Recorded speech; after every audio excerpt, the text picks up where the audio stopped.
that science fiction is really good at predicting the future. And it turns out science fiction actually usually fails to predict the future in the same way that humans in general fail. But what it can be good for is being provocative, provoking ideas of what the future might look like. This is a CubeSat.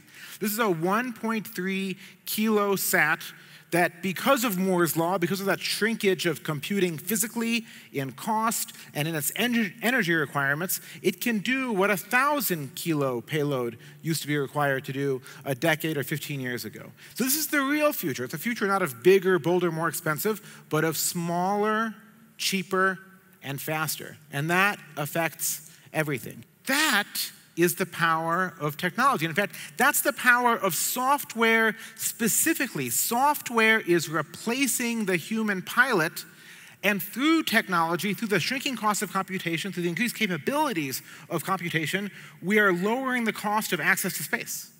And if computing can do that to space travel, what industry can it not do that to? It says software is eating the world. And what he means by that is that in industry after industry, domain after domain, what used to be done by humans or by capital or by heavy infrastructure is now done by computation. And he's saying in any industry you're in, computing will eat into it. So watch out.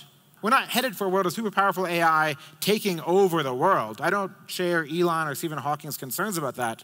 We're headed for a world of 9 billion people who all have super powerful AI as their tool to do whatever they want to. This is the greatest uplifting of human potential ever on the face of the earth. And it's also the greatest creator of potential entrepreneurs in the history of humanity. And this transition mostly has winners, but it has winners and losers. Let's be clear. So that's the upside. If you want to start a company, there's no better time ever in the history of the world than today. Downside, it's the hardest time to be an incumbent ever.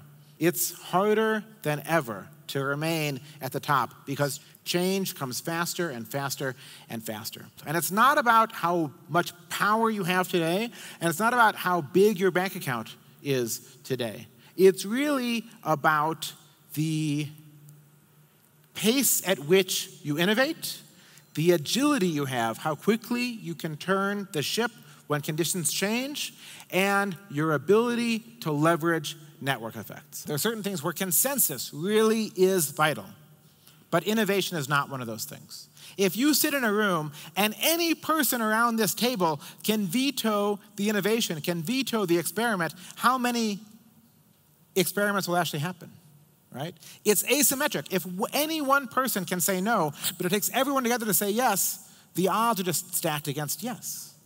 Because the most disruptive companies don't have conventional business models. They are not commodities business models. They're not products. They're not services. They are platforms.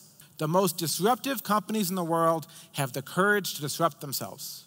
And I will tell you, there are more examples of companies lacking this courage than there are of companies having it.